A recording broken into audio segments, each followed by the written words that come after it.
bitter moms. My dad abandoned my family when I was 5 years old. That is a wife and 4 kids. He abandoned us and then pursued amateur breakdancing. And he got really good. He blew up. He became a D-list celebrity status, viral breakdancer. He became the oldest actively competing breakdancer in the world. Then he got on Good Morning America and talk shows, and Washington Post wrote about him, and he went super viral, and he did all these interviews, and he danced with Paula Abdul. He just left 4 kids to do that. I can see that as a 5-year-old, Maddie would see her dad as having abandoned the family. One day I was living there, the next day I wasn't. And that will look like abandonment to a child. But married couples do get divorced about half the time in America. And I was just living a mile or so down the street in LaGrange, Illinois. We just weren't living under the same roof. Now, about not paying medical bills, that's just not correct. Here was the financial arrangement of the divorce. Maddie's mom, my ex-wife, got $2 million at the get-go, out of the gate, a lump sum payment. Plus, I was paying her $18,000 per month in child support and alimony. This was later reduced to $12,000 per month. And of course, I paid health insurance and out-of-pocket medical costs. I also put $600,000 into the kids' college fund. In all, I paid out about $5 million to my ex-wife to cover costs for her and the kids. And this is in 2005 dollars. So add 50% to account for inflation. In other words, I was not a deadbeat dad at all. Now, of course, there was no way for Maddie to know how much I was paying because she was a kid. This wasn't something I talked about. Also, remember that I was living 1 mile down the road from the kids in LaGrange, Illinois. Sidewalks all the way. An easy walk or bike ride. I saw the kids all the time. No abandonment, just a divorce. One other slight correction, which I hesitate to even bring up because I love the way Maddie did this in her video. I did not abandon the family for breakdancing. I have a career. I'm in the advertising business, built an ad agency. That's how I was able to afford to pay Maddie's mom $5 million. Maddie's mom and I separated in 2004 and divorced in 2005. I took up breakdancing entirely by accident in 2012 as a way to get in shape at the age of 54. And her video certainly is true from her perspective, even though a few details are off. No doubt because of what she heard from her mom. Hit that like button, subscribe to the channel, and share the video. You can support uncensored conversations via Cash App or buying your girl a coffee. Hey y'all, we're gonna delve into this topic because honestly, I find this to be extremely heartbreaking because time is one of those things that you can just never get back. And so when someone interrupts the time that you have with someone else, someone that's key in your life, like a father or a mother or a sibling or a grandparent, it's actually quite disgusting to me because you can never get that time back and life is fleeting, right? So someone could pass away and then that ability to make up for lost time is completely lost. So people who stand in the way unnecessarily, because there are situations where there's a danger and you're keeping the person safe, you're keeping the child safe. There are situations like that. I'm not talking about those situations. I'm talking about bitter moms who keep their child from their father because they're mad at the father, because they want to get their big one off on the father, because they want to punish the father for not wanting to be with them. My parents were married and then they had me. I guess their marriage was difficult, so they later got divorced. I don't know why, I don't know the details. All I know is that they separated, so I used to be with my mother 1 week and then I'll go be with my father the next week, okay? So back and forth. When situations like this happen, it is extremely sad to me because children need their fathers. Granted, if their father is a menace and a danger to them, then obviously not. Same as if the mother is a menace and a danger to the child, then the children should not be around her either. But in these situations where there's nothing actually wrong with the man, he just doesn't want to be with you, but you rob him of his ability to be a father, you blackball him from his own child's life. That type of bitter baby mama behavior is completely unacceptable because you really do stifle your child. And that's why a lot of these broads, they get out here and say, I care about my kids. I do this for my kids. I do this for my kids. No, they're using the kids as a shield. I did this for my kids. No, you did this for yourself. Because if you were really doing something for your kids, guess what you would do? You would allow them to have that relationship with their father, a relationship that is so vital to their development. but let's continue listening. 1 week, my dad never showed up to come and pick me up. I sat by the door, literally waiting and waiting. He never showed up. The following week, I did the same thing. I did this for months. He never came. So I felt so rejected, okay? I still quite literally turn into that little girl when I talk about it. It has changed the trajectory of my life, okay? So I didn't find out until literally recently as an adult that my father did not abandon me.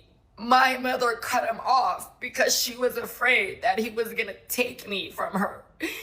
So I literally had to grow up without a father, thinking that my father didn't love me.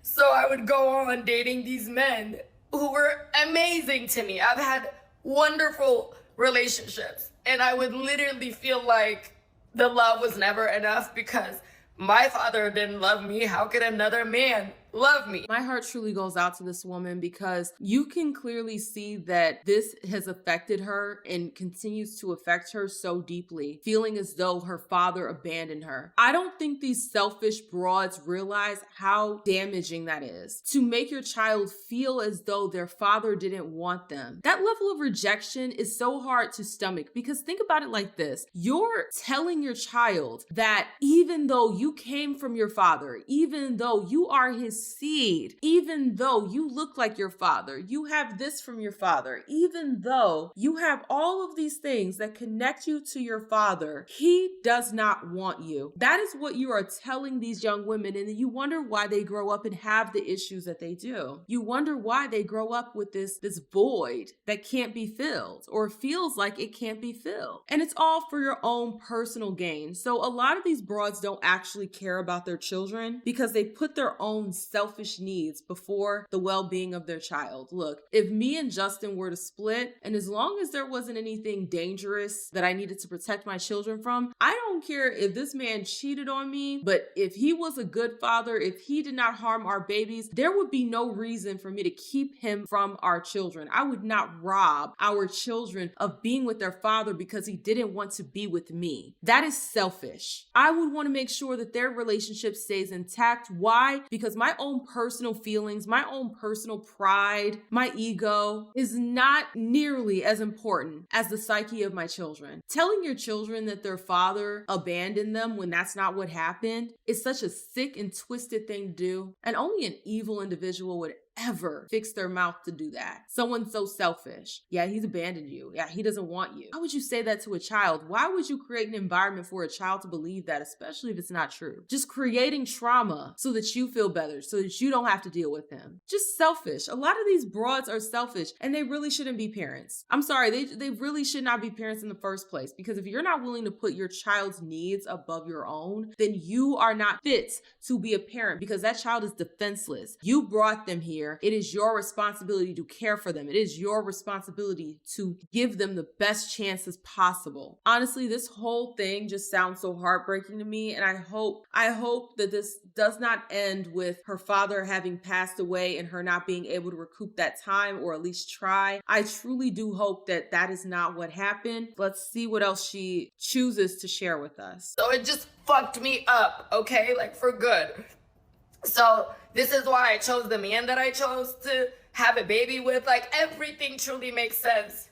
And my grandmother tells me this, and I was angry at my mom. Angry, okay? Because how dare you be that stuff fucking selfish and not think of me? You don't think I wanted to have my father? I've forgiven her now. I've made peace with it.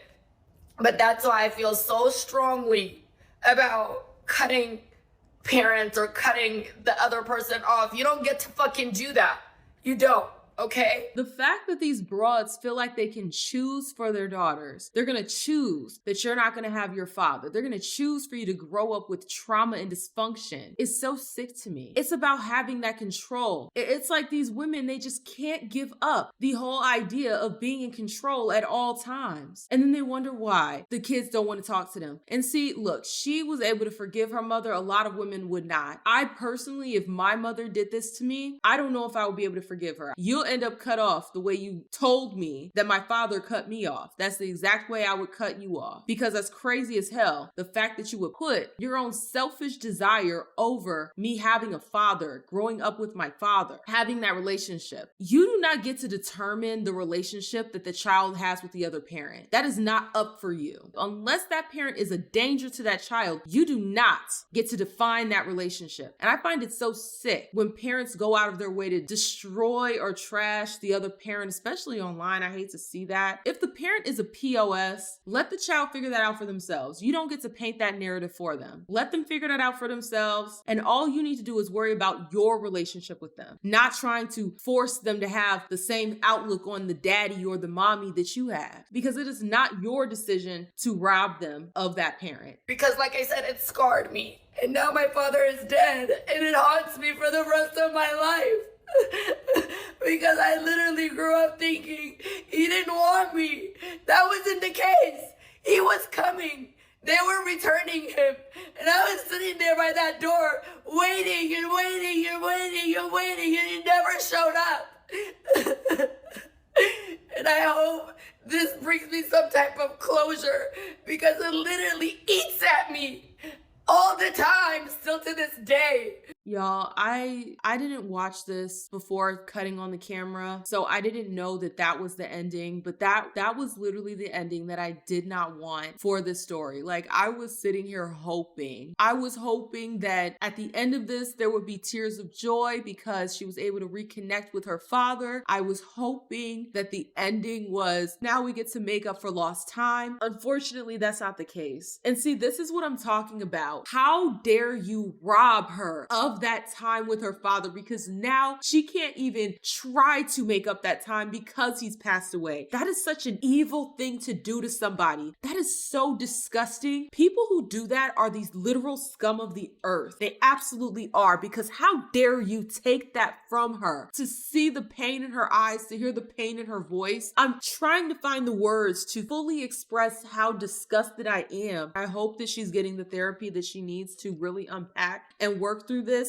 And hopefully there's a way that she can see older videos of her father, see anything that's related to him, pictures, anything that can give her that closeness, or at least some semblance of closeness to her father. I know it'll never, ever replace that time that could have been, but I hope that she has something that she can latch on to get to know who her father was before he passed away, before her mom robbed her of him. I don't understand how you could see your child waiting and waiting and waiting for their father to come, and see the pain in their eyes, thinking that their father abandoned them. And you know in the back of your mind that that's not what's happening. How do you look your child in the eyes and allow them to suffer like that? I can't wrap my brain around it because it's not for me to understand. This is straight up evil behavior. So it is not for me to understand because it's sick. You are inflicting this unnecessary pain onto your child, and you're watching them go through that, and you're allowing them to believe that well into their adulthood. You have to be a creature from hell in order to do something like that, because there's no way I could be looking into my daughter's eyes knowing that this pain that she's having was made out of thin air. It doesn't have to exist, but I'm allowing it to exist because I don't want to deal with him, because he didn't want to be with me, because we got a divorce, and because I don't have him, guess what? You don't get to have him. That's so, ugh. These broads need to keep their fucking legs closed. I would rather these heifers just keep their legs closed and stop bringing children into this world that they just want to emotionally traumatize and abuse. Y'all, I'm at a loss for words. I truly was hoping that the ending for this was